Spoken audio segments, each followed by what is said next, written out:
I'll be covering and walking through our findings from emissions reduction activities relating to industrial energy use, and Rob will follow with his findings from process and fugitive emissions. I'll also start with a bit of an introduction to industry. In 2010-11, industrial activities accounted for the largest share of Australia's national emissions, equivalent to 39% of our emissions for the year. Of these emissions, energy use represent about 2/3 of industry's emissions, as shown in the shades of blue in this pie chart on the right. Half of this come from the direct combustion of fuels in industrial facilities, and the other half from electricity use. The remaining third of industry's emissions come from process and fugitive emissions. In the past 10 years, emissions from the industry sector have grown at a slower rate than the growth in industrial value added, which is the dollar value of goods and services produced from the process of industrial production. It's similar to our national GDP, but for the industry sector alone. While industrial value add has grown by 25% since 2002-03, emissions have only grown by 13%, giving an overall improvement of 10% in emissions intensity. In other words, the emissions produced per dollar of industry value add has gone down by 10%.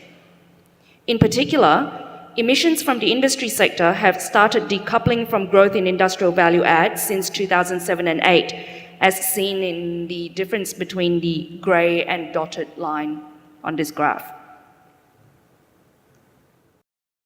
A large part of this improvement in emissions intensity has been the result of emissions reduction activities associated with industrial energy use. This summary page here shows that strong improvements have occurred in both industrial energy efficiency and energy mix in industry. These improvements are expected to continue to 2020, and I'll take you through some details in the coming slides. Annual energy savings in industrial companies have tripled compared to historic rates. This energy efficiency improvement rate brings Australia in line with international best practice levels and is equivalent to EEO companies saving up to 5% of their annual energy use since 2007 and 8. This strong improvement in energy efficiency was driven by a combination of factors, including recent energy price rises, energy reporting programs such as the EEO program and the National Greenhouse and Energy Reporting Scheme. The introduction of a carbon price has played a role as well, and further improvements in energy management practices that have been seen within industrial companies have also played a role. While strong energy efficiency improvements have been made, moderate improvements were also seen in the emissions intensity of industrial energy mix. There has in fact been a 5% decrease in the emissions produced per unit of energy used in industry. Most of this improvement was a result of structural changes to the industry sector, including rapid developments in the resource subsector, such as mining, in remote areas, and this has led to a 58% increase in off-grid electricity consumption, despite stabilizing total electricity use, as seen on this graph here. Off-grid electricity is often generated from gas and is therefore less emissions intensive compared to the use of grid electricity. There's also been a shift from coal to gas and oil in the LNG production and chemicals subsectors, while the wood, paper, and printing subsectors have also replaced some of its coal use with biomass. All of these have contributed to recent improvements in emissions intensity of industrial energy use. Looking forward to 2020, our analysis of energy efficiency opportunities reported by EEO companies and interviews conducted with large industrial energy users indicate that maintaining current high levels of energy efficiency improvement rate is possible. Significant energy savings exist in the pipeline of energy efficiency projects. This includes those reported by EEO companies and projects that have been awarded the Clean Technology Investment Program grants, which was introduced along with the carbon price. About 2/3 of the companies interviewed as part of our Tracking Progress project have indicated they expect to sustain or increase recent levels of energy efficiency activity. These respondents and other reports we've used have shown that many industrial companies have improved their capabilities to identify and implement energy efficiency opportunities. This improved capability is likely to drive further energy savings. The industrial energy mix is also expected to sustain recent improvements as a result of structural changes to the industry. A rapid growth in LNG production is expected to see further increase in gas use, while developments of other resource subsectors in remote locations will continue to drive increases in off-grid electricity use. It was actually by sheer coincidence that our analysis shows an identical amount of growth in off-grid electricity use to 2020 compared to the growth that has occurred in recent years, both a 58% increase. This is actually the same graph that was shown earlier, but it looks forward to 2020 as opposed to the earlier one, which was for recent years. Discussions with industrial companies, however, have indicated there could be a risk of companies shifting back from gas to coal, especially for companies exposed to high energy prices. This is particularly so with the current uncertainty surrounding future gas prices. I'll now hand over to Rob, who will go through our findings in the process and fugitive emissions. No, thank you, Wei. As mentioned, the second section of this chapter focuses on process and fugitive emissions. And to give you a bit of a background, process emissions are emissions that are produced as byproducts of industrial production, and these come from the production of metals such as iron in the smelting process and aluminium as well. Also from the minerals production from the production of cement clinker, and in certain chemicals, particularly those used in fertiliser and explosives manufacture, and also from refrigerant gases, which often have very high global warming potential. Fugitive emissions, which we've already discussed briefly, are emissions from gases that escape during the production and transportation of energy. The major sources of fugitive emissions are from which include the methane, which is actually trapped in mineral coal and released during mining. And also from the production and transportation of oil and gas, and how this happens through leaks or from the venting of carbon dioxide. Now, just as a summary of these emissions, both in recent progress to date and looking forward, since 2002-3, there have been strong improvements in the intensity of industrial process emissions from metals and minerals. There is also a high level of improvement expected in the future, with the overall intensity from industrial process emissions per unit of overall production, such as the process emissions per tonne of iron or aluminium produced. This rate of efficiency is expected to be around 12%. The fugitive emissions intensity, or emissions per unit of coal produced or oil produced, has remained steady over the last decade. And this is due to some improvements that have been offset by an increased intensity in the field, the concentration of gases in the actual field, so in the coal reserves. The outlook, however, is more positive, as these field impacts are likely to be negligible. And so there's an expected improvement of 6% per unit of production. Now, since 2002-3, there have been significant improvements in the intensity of process emissions, particularly in these minerals and metals, so in aluminium and the cement industry particularly. In the aluminium manufacturing process, perfluorocarbon, which is a very high global warming potential gas, it has a GWP over 7,000 times that of CO2, which is this gas is produced during unwanted reactions in the smelting process. And the emission of this gas has been almost eradicated, so there's been a 95% reduction in these emissions in the last decade. Another positive about this is that the reduction of these gases leads to efficiencies in production, which reduces the cost of aluminium produced, making this abatement very cost effective. There's also been significant advancements in the use of supplementary materials in cement that produce process emissions. Supplementary materials reduce the need for clinker in cement, which is the emissions intensive input.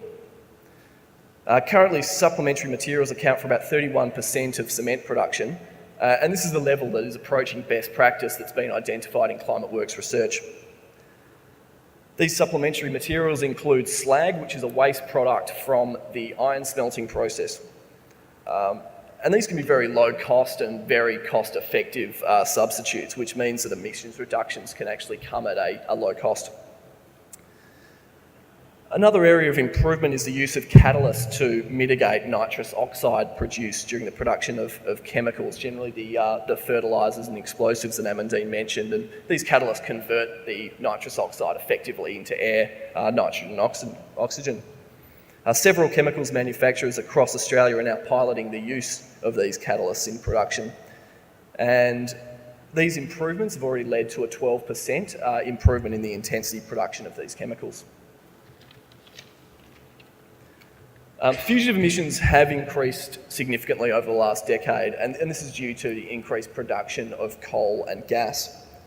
Significant improvements have been made in reducing fugitive emissions from flaring and venting, particularly in the oil and gas process, especially in the reduction of methane. So this has resulted in a reduction of emissions of 23%. That is an absolute value.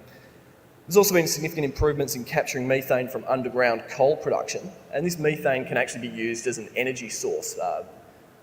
Methane is a high energy gas, and this can be used to generate on-site electricity. Much of this abatement occurred during the greenhouse gas reduction scheme in New South Wales, which provided financial incentives for this abatement.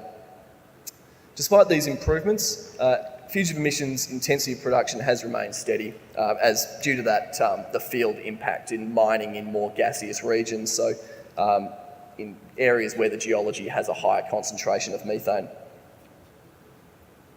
Now, looking forward, we expect significant improvements in abatement in these process emissions, leading to a 12% reduction in emissions intensity of productions.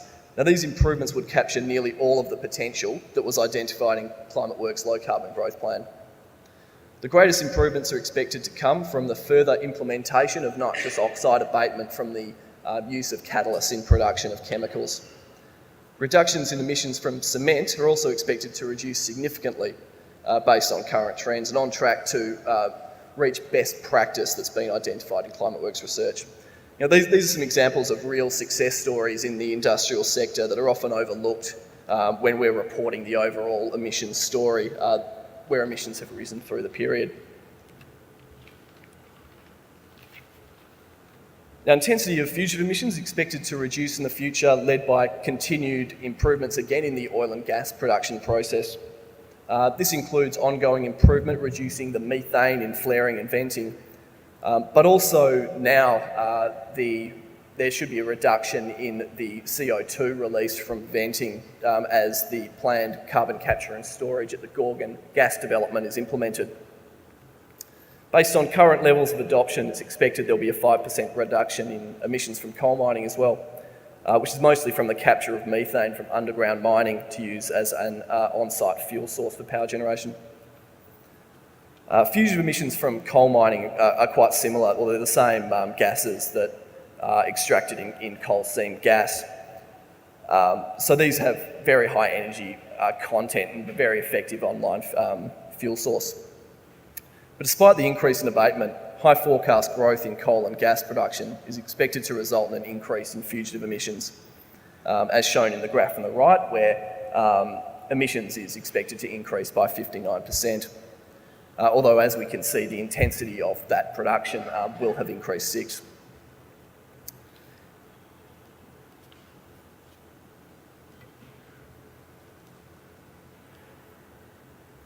So in the absence of abatement activity,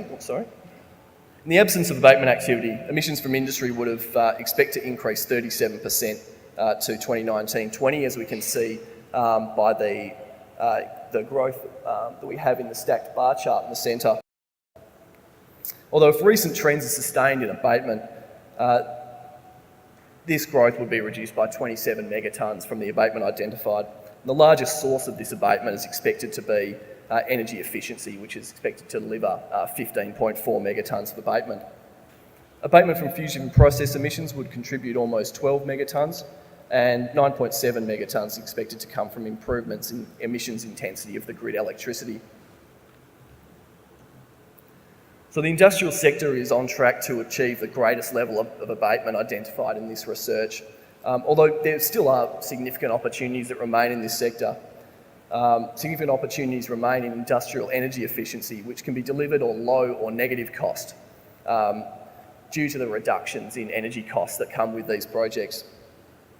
Significant potential also remains in fugitive emissions from coal production, although this abatement is understood to require certainty around a price signal to deliver the size of abatement that we've identified. Abatement of process emissions is expected to approach the total identified in the low carbon growth plan research. So the key findings of this sector are that the intensity of industrial production has improved by 10% in the past decade. These improvements came from industrial energy efficiency, reduced emissions intensity of energy use, process emissions and fugitive emissions, so all of the areas that we investigated in this report. More recently, these improvements have meant that emissions have decreased slightly in absolute terms, despite an increase in production, as Wei mentioned before. And if these improvements are sustained, the industrial sector is on track to abate half of the expected rise in emissions associated with increased production to 2019-20. Despite these improvements, there is significant abatement potential remaining, much of which delivers significant energy savings and production benefits.